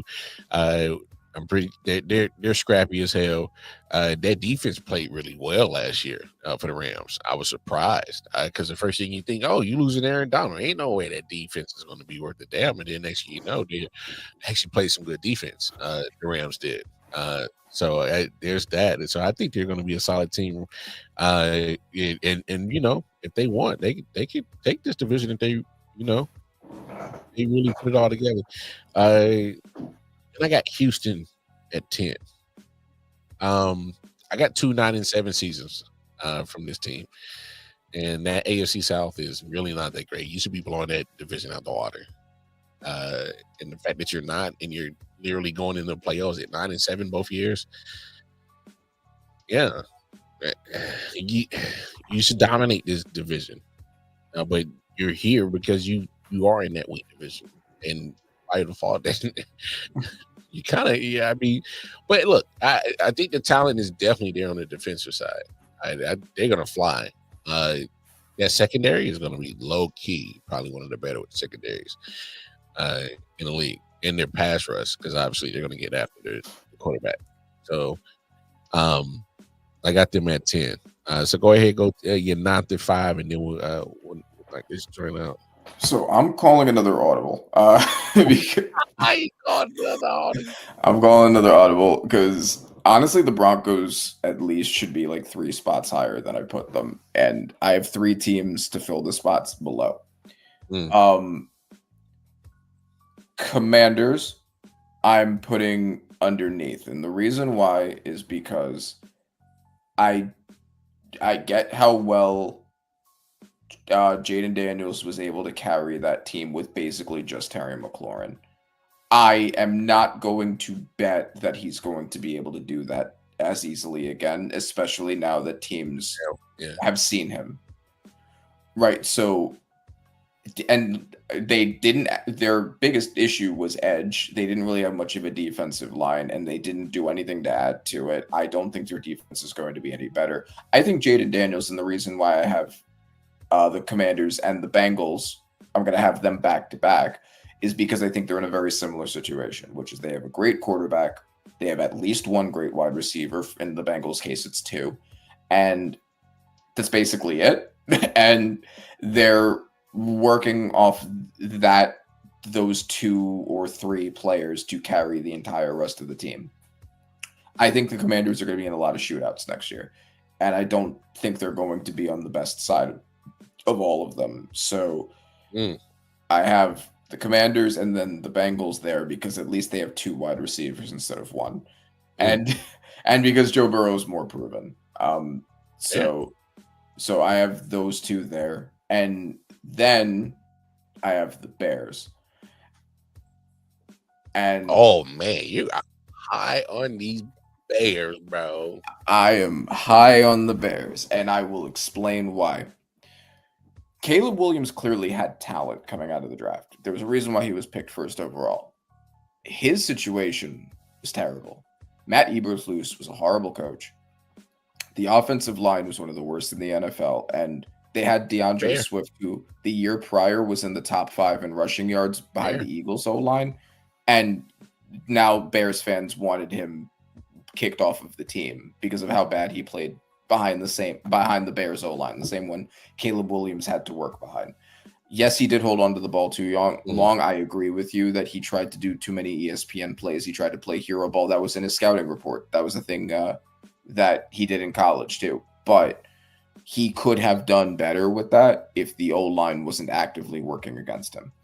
I think they have made so much work on that O-line that I can't imagine it will be as bad as it was. Ben Johnson, I have a lot of faith in. Yes, he's a rookie head coach, but he worked magic with Jared Goff, and I think he can do the same thing with Caleb Williams. That defense was also already very good. So you take that, you just fix the O-line and you fix the coaching and otherwise run that back. I think that looks like a drastically different team. So that's why I have them there. And then I'm going to have the Broncos right above them in that spot because, again, similar situation, but they've already proven it. And I don't remember how many that puts me in because I just added 3. 4? It's one more, right? Okay. The next one above the Broncos, I think I had the Rams. Yes. Yeah, the Rams. Rams, consistently a very good team. They're really not a lot of significant flaws. You know, Matt Stafford still plays great. Puka Nacua is awesome. They've had a consistently good run game. The O-line isn't elite or anything, but it's fine. The defense, the rookies that they've been getting and then putting into that team, to fill the Aaron Donald hole that he left, they've done a great job with that. They did. Yeah, exactly. Every person they put on the defensive line has worked out fantastically. You know, Kobe Turner and then Jared Verse, D-Roy. I don't think there's a lot of significant concerns on the team. They're just not that team that's going to break through and be the championship winner. And then, you have Sean McVay, fantastic coach, right? But they're one of those teams that's just, they're not at that contenders level, but it's not because there's anything wrong. It's just because there are teams that are better. Yeah. I feel you. So I got at number 9, I got Minnesota. I'm with you. I think Brian Flores has done a fantastic job. He should be considerations for one of these head coaches. They keep opening up, but 100%. That's for another topic, for another day, for another conversation. And now he has Javon Hargrave and Jonathan Allen in addition. Yeah. And so I think the defense is getting better. Kevin O'Connell, he got the best out of Sam Darnold, like I said earlier, but I don't know what you are, JJ McCarthy. All right, y'all can show all these cute little highlights about mini camp and he was throwing the football. And okay, yeah, week 1. I ain't talking about preseason. I don't give a damn when he did the preseason either. Week 1 through 18, and those 17 chances that you are going to get, I need to see that. All right, and I don't need to see. And we can talk about the glimpses, and I'm talking about when it's all said and done, week 1 through 18, and where are you in postseason time? Where are you? Are you in it or are you watching? Right. So that's what I'll be basing with JJ McCarthy is after all that said and done. That's the only question mark. 8 Denver. I hate that I got them this high. Obviously my loyalty where it lies, but sports, just got to be, unbiased. That defense is going to be nasty. Mm-hmm. My goodness. They're going to compete for this AFC West crown. I'm going to be honest. They're going to compete for it. They've always kind of be, going neck and neck with the Chiefs lately and kind of been one of the better teams that gives the Chiefs a good run at home and away in Arrowhead or in Denver. They are not scared of the Chiefs. And Sean Payton, I'm not a big fan of the guy, but he's got this team heading in the right direction. Because what he's got going with Bo Nix, I didn't see that coming. But they got their ass kicked in that playoff game. Rightfully so, because they just weren't the better team. But they got to the dance where I didn't think they were going to be there. So I got them at 8, 7. I got Tampa Bay. For some reason, Tampa Bay, Baker Mayfield just literally just shook all that bad shit talk around his name quick once he got to Tampa Bay. And he made a believer out of me. I can't talk no more shit about Baker Mayfield for the last 3 years because ever since he put on a Tampa Bay Buccaneer uniform, what you saw in Carolina or what you saw in New York or wherever or Cleveland, my fault, wherever he was, this ain't what we got now. This dude looks like a legit quarterback for real. I just got to give props what props do. He's and. Damn, I just got to be honest. Like, and it helps when you're in a shitty division. So, and they're not getting their asses kicked in these playoff losses. They're competing with some of these, with the Phillies and whoever else they're facing in the playoffs. They're putting up fights, and you can respect that. There were some bad injuries that happened to their roster, especially with Godwin going down. That didn't help their situation. But yeah, man, guys playing good. Playing damn good football. So I got them at 7, and right here number 6, Washington. I'm a little higher on them than you are. I just love the poise of Jaden Daniels, man. He came in a little bit mature than people believe. He was like already 24, 25 years old when he came in the league. So he was one of the older quarterbacks. So he's mature, and he carries it.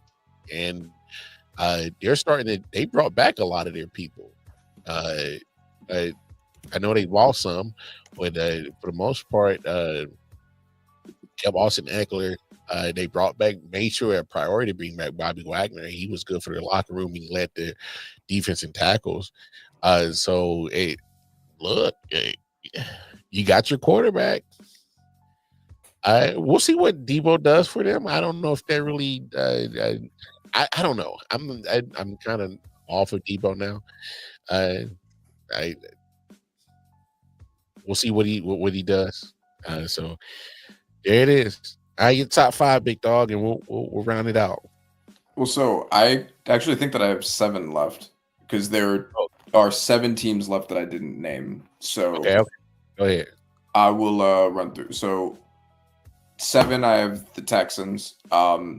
Texans, I still think CJ Stroud's a dog. I don't think it was his fault that he had a sophomore slump. I think it was because of how bad the offensive line was. And I don't know what the only reason I don't have them above the next team is basically because I don't know if that offensive line's better now. They added Ariante Arosuri in the draft.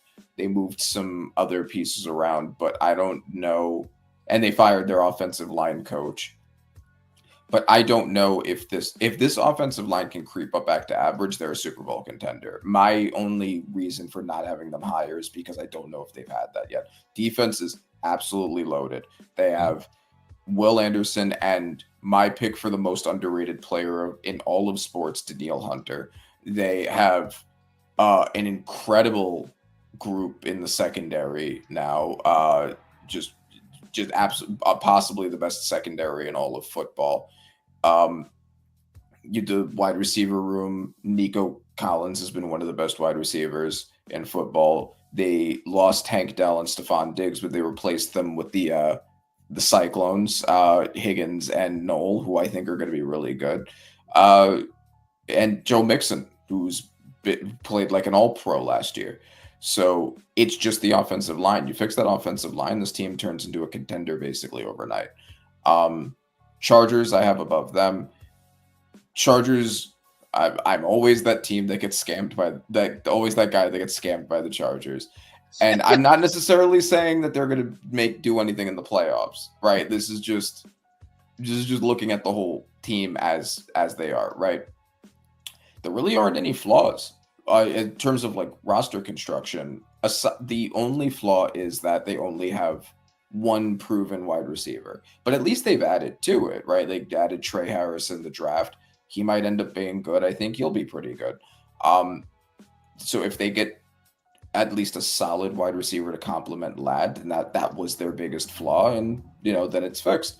The running back room should go crazy. Their offensive line is really good with Rashawn Slater and Joe Alt. They had the best scoring defense in all of football last year, and I don't see any reason they shouldn't still be great this year. And then, of course, Harbaugh. So just on paper, because that's, I guess, more or less what I'm always looking at, they should be a great team. It's just, are they going to choke? And choking is a hard thing to predict. Yeah. All right, next 5. Okay, so all right, so I'll do my 5 and then you can do your 5. So go ahead. 5, I have the Bills, and it's always tricky with the Bills, and it was tricky last year because I thought they were going to decline last year because they blew up their wide receiver room and they blew up their secondary, and I didn't think they were going to be bad, but I didn't think they were going to be a contender anymore. I thought they were starting to enter like a tweaking stage. And then they ended up being one of the best teams in football again. They ended up being, after having lost their wide receivers, they ended up being the best scoring offense in the NFL. So I don't know anymore. But I think the only reason I don't have them higher, Josh Allen is obviously one of the best quarterbacks in football. He's like an undeniable top 3. James Cook ended up having a real breakout season last year and being one of the best running backs. Defense has always been good. I don't know if they're going to be elite or anything, but they were good last year. They should be good this year. Offensive line performed very well for Allen and for Cook. Coaching still great. The only reason I don't have them higher is just because I think the other teams are maybe from a roster construction standpoint a little more complete. Lions I have next. Lions I have slightly higher just because the roster is absolutely loaded. Pretty much every spot on there is perfect to some degree or another. There are really no clear weaknesses. Maybe they should have gotten an edge too, that to complement Hudgens, and I guess maybe that's like their one big weakness, right? But they have one of the best edges in football. Their interior should be great. And then you have Jared Goff, another selection of mine for most underrated player in sports. I think they lost their center and they lost Kevin Zeitler, but they did add interior linemen in the draft to fill those spots. I don't know how great they're going to be, but they still have one of the best tackle duos with Sewell and I forget the guy who. Hold on, I keep forgetting names. Tackle. Oh, Decker. Oh, Decker. Sewell and Decker. Yeah, Sewell and Decker, who, so the offensive line should at least still be good. And then, of course, you have Jahmyr Gibbs and David Montgomery, the best running back duo in football. You have Amon-Ra St. Brown and Jameson Williams, a great wide receiver duo, one of the best wide receivers and one of the best wide receiver twos. And then the defense, the secondary has had a lot of work done on it, especially now bringing in DJ Reed. They have either them or the Ravens, the best safety duo in the NFL, now with Kirby Joseph and Brian Branch. It's just the only reason I don't have them higher is because they lost Ben Johnson and Aaron Glenn, and I don't know how that's going to affect the team. That's my main concern there. Like Jared Goff is a phenomenal quarterback, but he is kind of sensitive, right? Like he's if something and when I say that, what I mean is my criticism of Jared Goff has always been he's kind of like a Jenga, like a fully done Jenga. If you pull the wrong thing, the whole thing will collapse. Yes, yeah. He can be like that sometimes. If he throws one interception in a game, he starts to lose his confidence and will throw a bunch of them. I get what you're saying. Yeah. So I don't know how much Ben Johnson was responsible for bringing him to this elite status, and I don't know if whoever the replacement is going to be able to maintain that same status for him. It's a question mark for me, but I think he's going to be great, but it's a question mark. 3,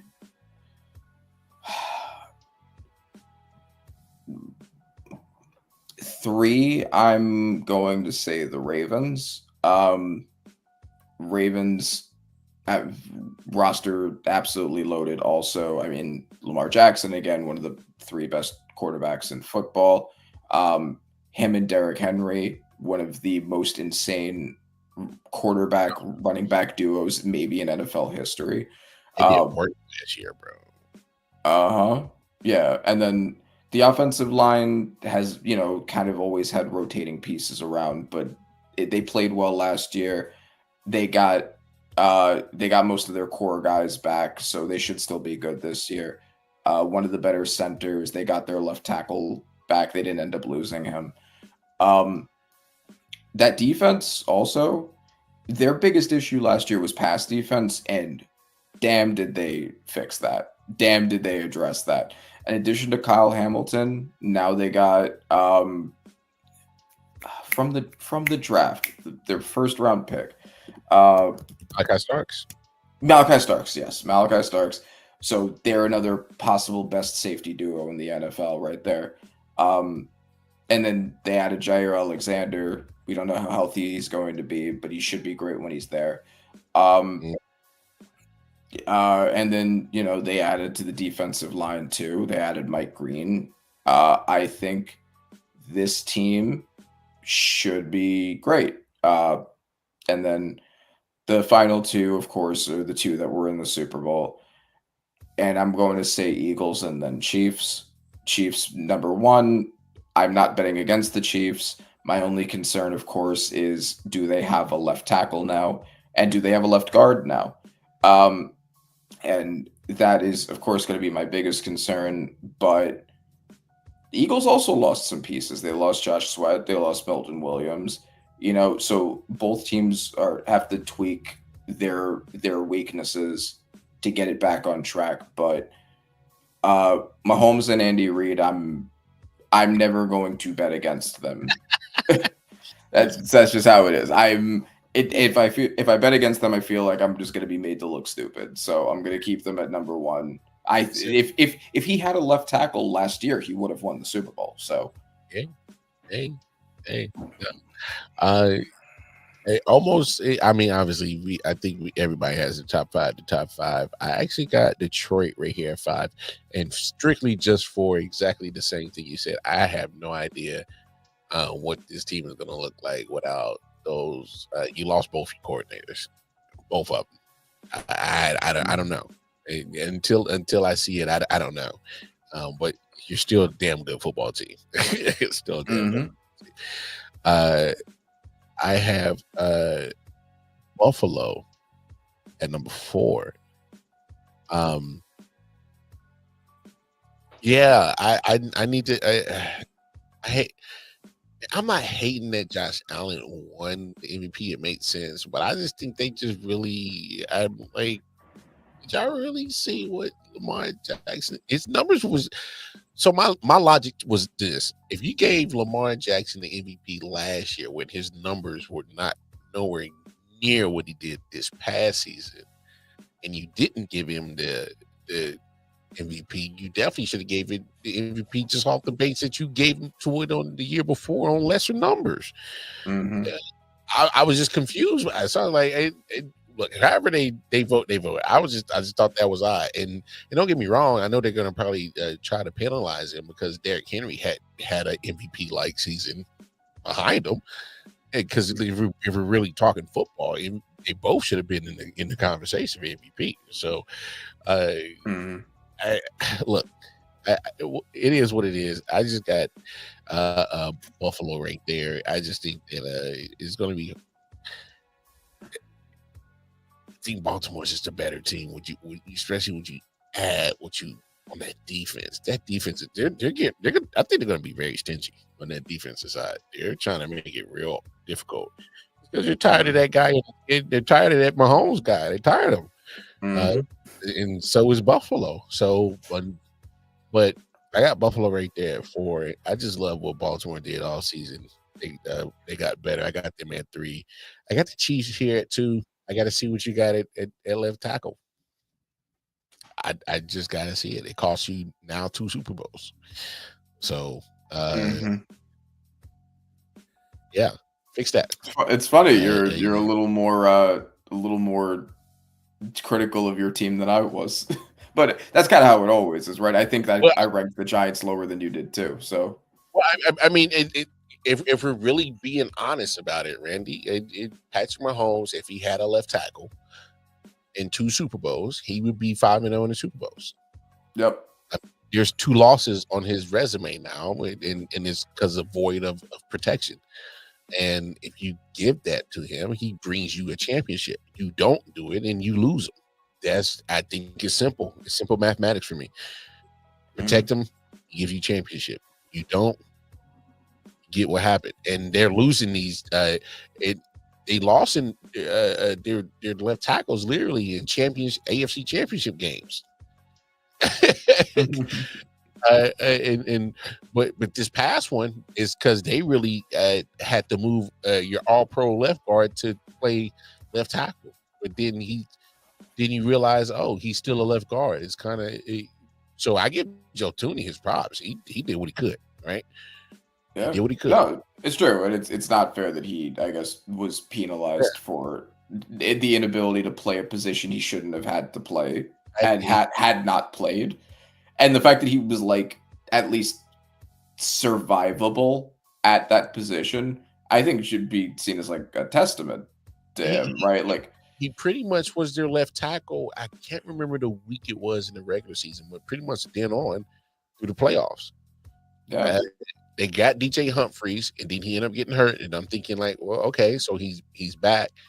And then he played week 7, the week 18 where all the starters took off because the seed was already in cement. So, and they went ahead and proceeded with Joe Tooney as the left tackle for the rest of the playoffs. And 2 weeks of preparation, they prepared with him as left tackle. So, okay, all right.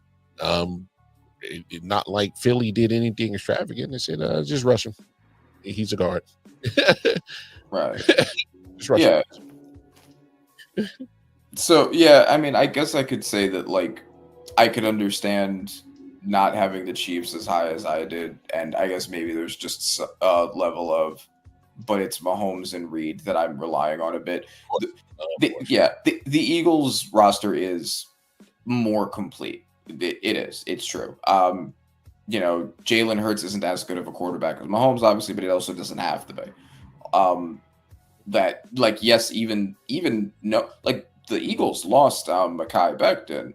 Nobody thinks the Eagles O-line is going to be anything other than the best O-line in football, still, regardless of who they use to plug in that spot, because they just know that the team is just that loaded. They'll, you know, whoever they plug in there, especially with the pieces around him that they'll have with Lane Johnson, Jordan Mailata, Landon Dickerson, like he'll be fine. You know, whoever it is, like he'll be fine in there. So yeah, I mean, I understand it for sure. Like I'm very concerned with the O-line situation in Kansas City, but that's basically the thing. I think once that's fixed, I think you're okay. But that needs to be fixed. Yeah. Oh yeah. No problem. Hey man, look, ladies and gentlemen, I know it's late. Hey Randy, I definitely appreciate you and the little extra time that we did and spent on this one. Definitely appreciate you sticking a little bit later than what we normally do. But hey man, this was great. So there we have it. It's a surprise in terms of events. I got Philly at number 1, and Randy has Chiefs at number 1. Yeah, funny how that works. No bias at all on my part against the Eagles. Nothing is concrete. Nothing has been. Yeah. Look, nothing has been concrete. Look, we're just us having fun. Because hey, training camp is right around the corner. It's almost football time. All right. We'll talk other sports, but right now we wanted to focus on some football because we're jonesing for some football. So look, I'm gonna get up out of here. Y'all know what it is. Hey, take care of yourself, take care of each other. I'll see y'all tomorrow night. Last episode of the week. And we're gonna keep it copacetic like that. Hey, peace and love, man. Appreciate you, Randy, man. We'll holler at y'all. Yeah. Silent Hill TDS, what's up? Yeah, come on. I.O.W. Sports Network, late night edition. Let's go. Come on. We about to raise the bar. Wild card mark. Everybody grab a seat, cause you know we about to spark. Late night sports talk. Modelo Le Cigar. Man, you don't wanna start. Wild card mark. We about to